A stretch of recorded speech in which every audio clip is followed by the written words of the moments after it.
ውድ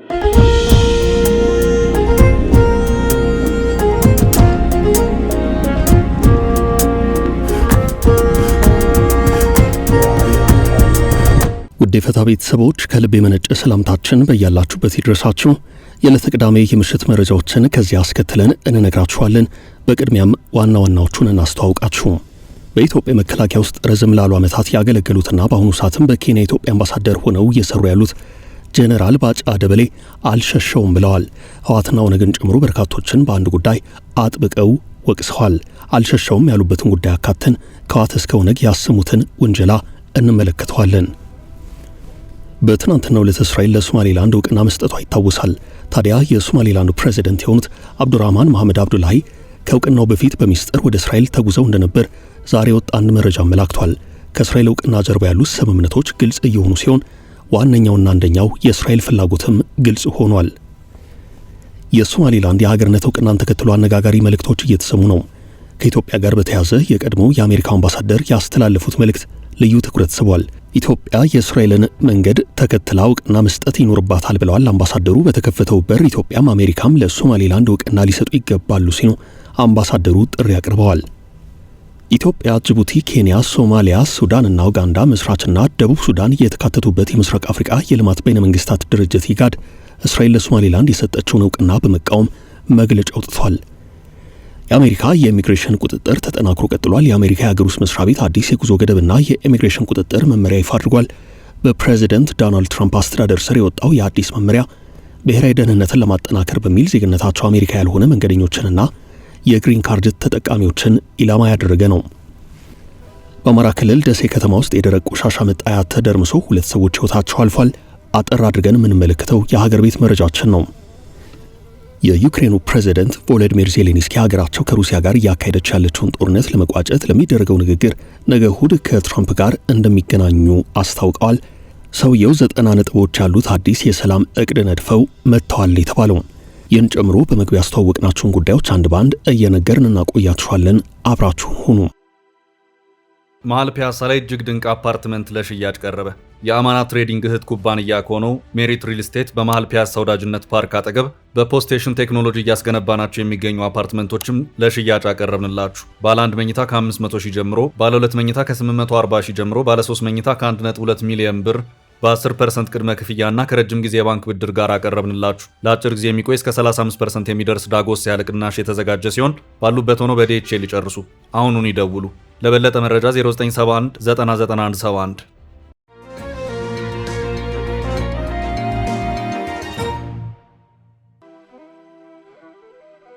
አልሸሸሁም ጄኔራሉ። በኢትዮጵያ መከላከያ ውስጥ ረዘም ላሉ ዓመታት ያገለገሉትና በአሁኑ ሰዓትም በኬንያ ኢትዮጵያ አምባሳደር ሆነው እየሰሩ ያሉት ጄኔራል ባጫ ደበሌ በቅርቡ አዲስ መጽሐፍ አስመርቀዋል። የመጽሐፉ ርዕስ የጸረ ሽምቅ ውጊያ ጥበብ የሚል ሲሆን በ5 ምዕራፎች ተከፋፍሎ በ187 ገጾች የተዋቀረ ነው። በአሁኑ ሰዓት በአምባሳደርነት እያገለገሉ ያሉት ጄኔራል ባጫ ደበሌ በአዲሱ መጽሐፋቸው ዙሪያ ሰሞኑን አንድ ቃለ ምልልስ አካሂደዋል። በአሁኑ ሰዓት በዓለማችን የሽምቅ ውጊያ የለም፣ ሽምቅ ውጊያ ያለው በአፍሪካ እርሱም ቢሆን በምስራቅ አፍሪካ ነው ያሉት ጄኔራል ባጫ ውጊያን በመደበኛ ውጊያ ማሸነፍ አይቻልም፣ የሽምቅ ውጊያን ማሸነፍ የሚቻለው በጸረ ሽምቅ ውጊያ ነው ብለዋል። ባለፉት ዓመታት በኢትዮጵያ ስለነበሩት የሽምቅ ውጊያዎች በመጽሐፋቸው እንዲሁም በቃለ ምልልሳቸው ያነሱት ጄኔራል ባጫ የቀደሙት የሽምቅ ውጊያ ታጣቂዎች በአንድ መልኩ በጊዜው የነበረውን ጨቋኝ መንግስት ሲታገሉ የነበሩ፣ በሌላ አቅጣጫ ደግሞ የሌላ ሶስተኛ አካልን ጸረ ኢትዮጵያ ፍላጎት አብረው ሲያስተናግዱ ነበር ብለዋል። በዚህም ለማሳያነት የ1960ዎቹ መጨረሻና የ1970ዎቹ መጀመሪያ ላይ ኢትዮጵያን የወረረው የሶማሊያው ሲያድ ባሬ መንግስትን ያስታውሱት ጄኔራሉ በወቅቱም የኢትዮጵያ አማጽያን ከጨቋኙ የኢትዮጵያ መንግስት ጋር የነበራቸው ልዩነት ወደ ጎን ብለው ወረራውን ለመቀልበስ ከመንግስት ጎን መሰለፍ ይገባቸው የነበረ ቢሆንም ለወረራው ወግነዋል በማለት ወቅሰዋል። ቅጥረኛ ነበሩ ብለዋቸዋል። በማሳያነትም የቻይናን ታሪክ አንስተው የመከራከሪያ ነጥባቸውን በማስረጃ አስደግፈዋል። የቻይና ቀዩ ሰራዊትና የኮሜንታንግ ሲዋጉ፣ ነገር ግን በጊዜው ጃፓን ለወረራ ስትሄድ ሁለቱ ኃይላት የጃፓንን ጦር ለመከላከል አንዱ ነው። ጃፓንን ተዋግተው ነጻ ከወጡ በኋላ ከ1945 እስከ 1946 ድረስ እርስ በርስ ተዋግተዋል። ወደ ሶማሊያም መጣ ብለው በሶማሊያው ሲያድ ባሬ ኢትዮጵያን ሲወጋ በዚሁ መሰረት ህወሓትና ሌሎች ኃይላት ከወቅቱ መንግስት ጋር የነበራቸው ልዩነት ወደ ጎን ብለው የሶማሊያን ጦር አብረው መመከት ነበረባቸው። እነዚህ ኃይላት በአንድ መልኩ ጨቋኝ መንግስት ለመታገል ያደረጉት ትግል ነበር፣ በሌላ አቅጣጫ ደግሞ ለሌላ ሶስተኛ ወገን ቅጥረኛ ነበሩ ብለዋል። ጀነራል ባጫ የወቅቱን አማጽያን በአንድ መልኩ የነጻነት ተዋጊ በሌላ አቅጣጫ ደግሞ ካዲ አድርገው ማቅረባቸው ጉዳይ እንዴት አንዱን አልመረጡም? እርሶ የዚህ አሽምቅ ተዋጊ አካል ስለነበሩ ራስዎን ከታሪክ ተወቃሽ ለማዳን ሲሉ እየሸሹ ነው ወይንስ በውጊያው አብረውት የነበረ ድርጅት ስለነበር ልቦ ሳስቶ ነው ወይ የሚል ጥያቄ ተነስቶላቸዋል። ለዚህም በሰጡት ምላሽ ሁለቱንም ማስቀመጫለሁ፣ እኔ ከታሪክ ተጠያቂነት አልሸሽም። የደርግ ስርዓት ጨቋኝ ስርዓት ነው። ጨቋኝነቱ የሚገለጸው ደግሞ በጨፍጫፊነቱ ነው። ማንኛውም ሰው ደርግን ሲወጋ ሌላ ሶስተኛ ወገን ሲመጣ ሀገሩን አሳልፎ መስጠት የለበትም። ጨቋኝን ለመጣል በተደረገው ትግል የነበረኝ ተሳትፎ ተቀምጧል። እናም ከታሪክ ተጠያቂነት ሽሽት የለም። የወቅቱ ኃይላት ጨቋኝን ለመጣል ያደረጉት ትግል ተቀምጧል። እናም ከታሪክ ተጠያቂነት ሽሽት የለም። የሀገር ውስጥ ጉዳይ የሀገር ውስጥ በመሆኑ ለሌላ ተላልፎ መሰጠት የለበትም። ለድርድርም መቅረብ አልነበረበትም። እነርሱ ግን በጊዜው ይህንን አድርገዋል። ይህንን መጽሐፌ ውስጥ አስቀምጫለሁ። በተመሳሳይ መልኩ ጨቋኙ መንግስት ለመጣል ያደረጉትን ትግል ጭምር አስቀምጨዋለሁ ብለዋል። ትራምፕ በእነ ኤርትራ ጉዳይ ጠበቅ ያደረጉት ቁጥጥር። የአሜሪካ የኢሚግሬሽን ቁጥጥር ተጠናክሮ ቀጥሏል። የአሜሪካ የሀገር ውስጥ መስሪያ ቤት አዲስ የጉዞ ገደብና የኢሚግሬሽን ቁጥጥር መመሪያን ይፋ አድርጓል። የአሜሪካ የሀገር ውስጥ ደህንነት መስሪያ ቤት DHS ከትናንት ሐሙስ ታህሳስ 17 ቀን 2018 ዓ.ም ጀምሮ ተግባራዊ የሚሆን አዲስ የጉዞ ገደብና የኢሚግሬሽን ቁጥጥር መመሪያ በስራ ላይ ውሏል። በፕሬዚደንት ዶናልድ ትራምፕ አስተዳደር ስር የወጣው የአዲስ መመሪያ ብሔራዊ ደህንነትን ለማጠናከር በሚል ዜግነታቸው አሜሪካ ያልሆኑ መንገደኞችና የግሪን ካርድ ተጠቃሚዎችን የሚመለከት ነው። አዲሱ መመሪያ የባዮሜትሪክ መውጫና መግቢያ ቁጥጥር ከዚህ ቀደም ከነበረው አሰራር የተለየ ሲሆን አሜሪካ የዜግነት የሌላቸው ሁሉም ግለሰቦች የግሪን ካርድ ባለቤቶችን ጨምሮ አሜሪካ ሲገቡም ሆነ ሲወጡ በሁሉም የአየር የየብስና የባህር ወደቦች ላይ ፎቶግራፍ እንዲነሱ ይገደዳሉ። ከዚህ ሂደት ነፃ የነበሩት ከ14 ዓመት በታች ያሉ ሕፃናትና ከ79 ዓመት በላይ የሆኑ አረጋውያን በአዲሱ ሕግ መሰረት መረጃ እንዲሰጡ ይደረጋል ተብሏል። እንደ አስፈላጊነቱ የጣት አሻራና የአይን ብሌን ምርመራም ይታከልበታል ሲል ABC ኒውስ ዘግቧል። በ19 ሀገራት ዜጎች ላይ የሚደረግ ጥብቅ ግምገማው የአሜሪካ የዜግነትና ኢሚግሬሽን አገልግሎት የደህንነት ስጋት አለባቸው ተብለው ከተለዩ 19 ሀገራት ለመጡ የግሪን ካርድ ባለቤቶች ላይ ጥብቅ ክትትልና የሰነድ ግምገማ የሚያደርግ ነው። በዚህ ዝርዝር ውስጥ ከተካተቱት ሀገራት መካከል ከምስራቅ አፍሪካ ኤርትራ፣ ሶማሊያና ሱዳን ይገኙበታል። የተቀሩት ሀገራት አፍጋኒስታን፣ በርማ፣ ማያንማር፣ ቻድ፣ ኮንጎ ሪፐብሊክ፣ ኢኳቶሪያል ጊኒ፣ ሃይቲ፣ ኢራን፣ ሊቢያ፣ የመን፣ ቡሩንዲ፣ ኪዩባ፣ ላኦስ፣ ሴራሊዮን እያለ ይቀጥላል። ከተዘረዘሩት ሀገራት የሚመጡ የግሪን ካርድ ባለቤቶች ድንበር ላይ ከፍተኛ የጥያቄና የፍተሻ ሂደት፣ የግሪን ካርድ ወይንም የቪዛ ማመልከቻ መዘግየት፣ ማንኛውም የኢሚግሬሽን ሰነድ በተሟላ ሁናቴ የመያዝ ግዴታ ተጥሎባቸዋል። የአሜሪካ ጉምሩክና ድንበር ጥበቃ እንደገለጸው የአሰራር የሽብርተኝነት ስጋትን ለመቀነስ በውሸት ሰነድ የሚደረግ ጉዞን ለማስቀረት ትልቅ ጥቅም አለው። የመኖሪያ ጊዜያቸው ያለፈባቸውንም ለመቆጣጠር ያስችላል ተብሏል።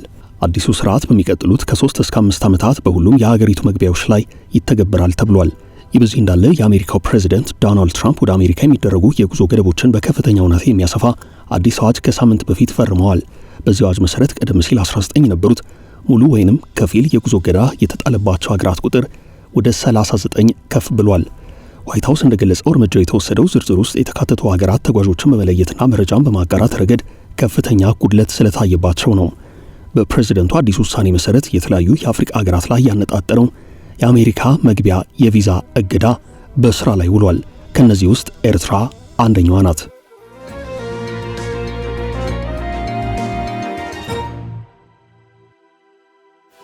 የፕሬዝደንቱ ሚስጥራዊው የእስራኤል ጉዞ በትናንትናው ዕለት እስራኤል ለሶማሌላንድ እውቅና መስጠቷ ይታወሳል።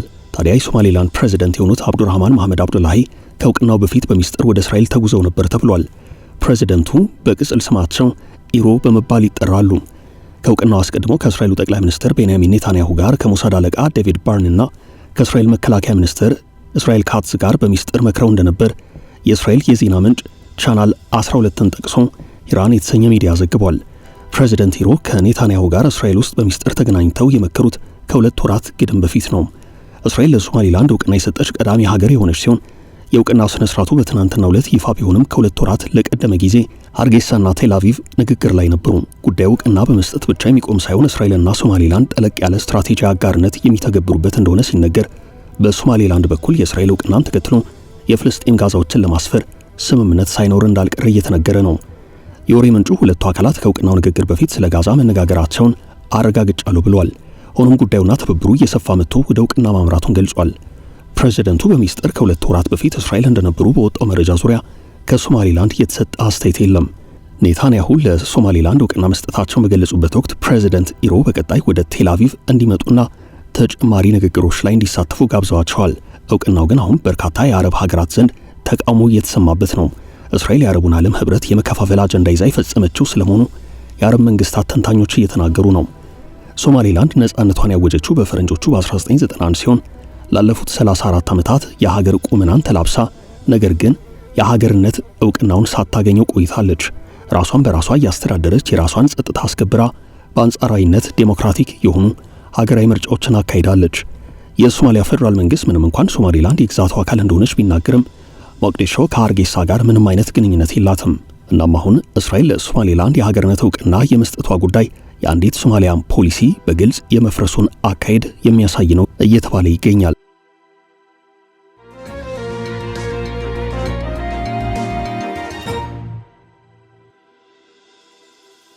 ኢትዮጵያ በተከፈተው በር ትግባም።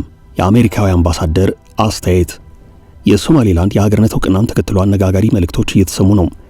የቀድሞ የአሜሪካው አምባሳደር ያስተላለፉት መልእክት ትኩረት ስቧል። ኢትዮጵያ እውቅና ለመስጠት አሁን ጊዜዋ ነው ሲሉ አሜሪካዊ አምባሳደር ተናግረዋል። የእስራኤል ለሶማሌላንድ እውቅና መስጠትን ተከትሎ የቀድሞ የአሜሪካ የኢትዮጵያ አምባሳደር የአሜሪካ ስቴት ዲፓርትመንት የአፍሪካ ጉዳዮች ምክትል ኃላፊ የነበሩት አምባሳደር ቲቦር ናዤ ኢትዮጵያና አሜሪካ በቀጣይ ለሶማሌላንድ እውቅና ይሰጣሉ ብለዋል። በአፍሪካ ቀንድ አዲስ የጂኦፖለቲክስ ለውጥ ይከሰታል ሲሉም አስተያየታቸውን በኤክስ ገጻቸው አጋርተዋል። የሶማሌላንድን የሀገርነት እንቅስቃሴ የገደበው ምሽግ እየተደረመሰ ነው ያሉት አምባሳደሩ ኢትዮጵያና አሜሪካ ወደ ኋላ ቀርተዋል፣ በአስቸኳይ የእስራኤልን መንገድ መከተል አለባቸው ብለዋል። ይህ በዚህ እንዳለ ኢትዮጵያ ከሶማሊያ ተነጥላ ነጻ ሀገርነቷን ካወጀችው ሶማሌላንድ ጋር ከሁለት ዓመታት በፊት የባህር በር ስምምነት እየተፈራረመች ሲሆን ስምምነቱ ውዝግብና ተቃውሞ ገጥሞት ነበረም። ስምምነቱ ለኢትዮጵያ የህልውና ጉዳይ ነው የተባለውን የወደብ ባለቤትነት የባህር በርም የሚያረጋግጥ ሲሆን በዚህ ስምምነት ኢትዮጵያ የሰጥቶ መቀበል መርህ እንደምትከተል ሲነገር ነበረም። በባህር በሩ ፋንታ ኢትዮጵያ ለሶማሌላንድ በመጠን ያልተገለጸ ድርሻ ከኢትዮጵያ አየር መንገድ እንደምትሰጥ ተዘግቦ ነበረም። ከዚህ ባሻገር የሶማሌላንድ ባለስልጣናት ያልተረጋገጡ ሪፖርቶች ኢትዮጵያ ለሀገሪቱ የሀገርነት እውቅና እንደምትሰጥ ሲናገሩ ነበረም። ከ3 አስርት ዓመታት በላይ ከሶማሊያ ተነጥላ ነጻ ሀገርነቷን በማወጅ የሀገርነት ስርዓትን የገነባችው ሶማሌላንድ በዓለም ሀገራት ዘንድ እውቅና ለማግኘት ብዙ ጥረት አድርጋለች። ሶማሊያ ግን ሶማሌላንድ የግዛቴ አካል ናት፣ ለእርሷ እውቅና መስጠት ማለት ጠቡ ከኔ ጋር ነው ስትል በተደጋጋሚ አስጠንቅቃለች። ከኢትዮጵያ ጋር የተፈረመውን የመግባቢያ ስምምነትም አጥብቃ ተቃውማለች።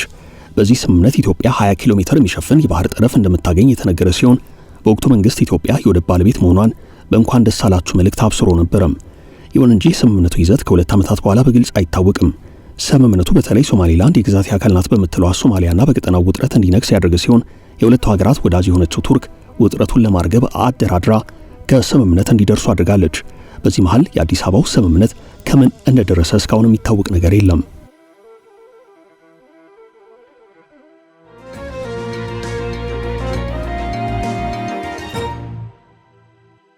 የኢጋድ የተቃውሞ መግለጫም።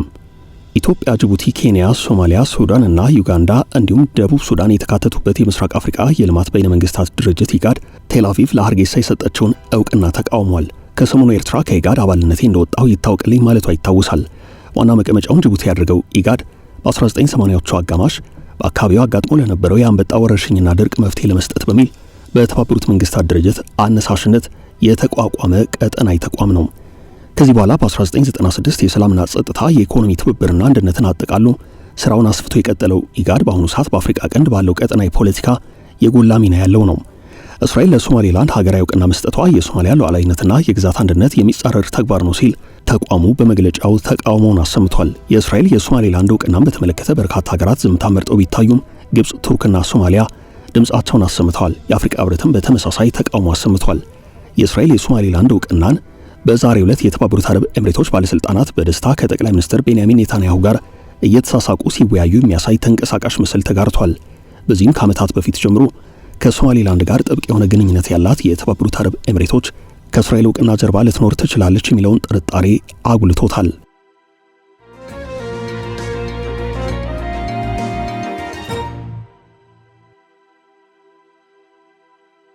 የደሴው አሳዛኝ አደጋም። በደሴ ከተማ የቆሻሻ ማከማቻ ስፍራ ላይ በተከሰተ የመደርመስ አደጋ የሁለት ሰዎች ሕይወት አልፏል። ሌሎች ሁለት ሰዎች ከባድ የአካል ጉዳት ደርሶባቸዋል። የደሴ ከተማ አካባቢ ጥበቃ ጽዳትና ውበት ጽሕፈት ቤት እንዳስታወቀው ትናንት እኩለ ቀን የደረሰው የቆሻሻ ክምር መደርመስ አደጋ የሁለት ሰዎች ሕይወት እንዲያልፍ ምክንያት ሆኗል።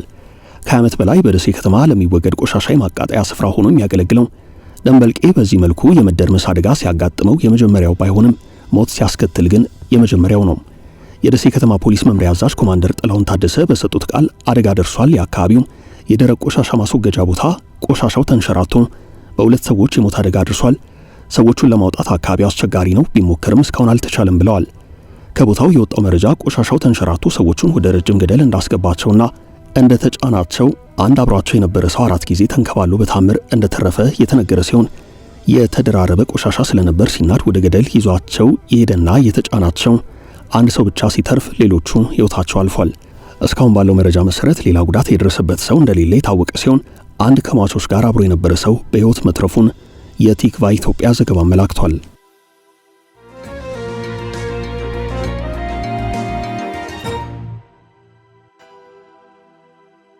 የትራምፕና ዜሌንስኪ ተጠባቂው ምክክር። የዩክሬኑ ፕሬዝዳንት ቮሎዲሚር ዜሌንስኪ ሀገራቸው ከሩሲያ ጋር እያደረገች ያለችውን ጦርነት ለመቋጨት ለሚደረገው ንግግር ነገ እሁድ ከአሜሪካው ፕሬዝዳንት ትራምፕ ጋር እንደሚገናኙ አስታውቀዋል። ዜሌንስኪ ከትራምፕ ጋር በሚኖራቸው ቆይታ በአሜሪካ በተዘጋጀው የሰላም እቅድ እንዲሁም አሜሪካ የደህንነት ዋስትና ስለምትሰጥበት መንገድ እቅድ አቅርበው እንደሚነጋገሩበት ታውቋል። አንድ ከፍተኛ የሩሲያ ባለስልጣን ግን ሞስኮ ከአሜሪካ ጋር ድርድር እያደረገችበት ያለው የሰላም እቅድ ፍጹም የተለየ እንደሆነ ተናግረዋል። ዜሌንስኪ ሩሲያ ወታደሮቿን የምታስወጣ ከሆነ ዩክሬንም ምስራቃዊውን ዶንባስ ግዛት እንደምትለቅ በመግለጽ የድርድር ሐሳብ ማቅረባቸው ይታወሳል።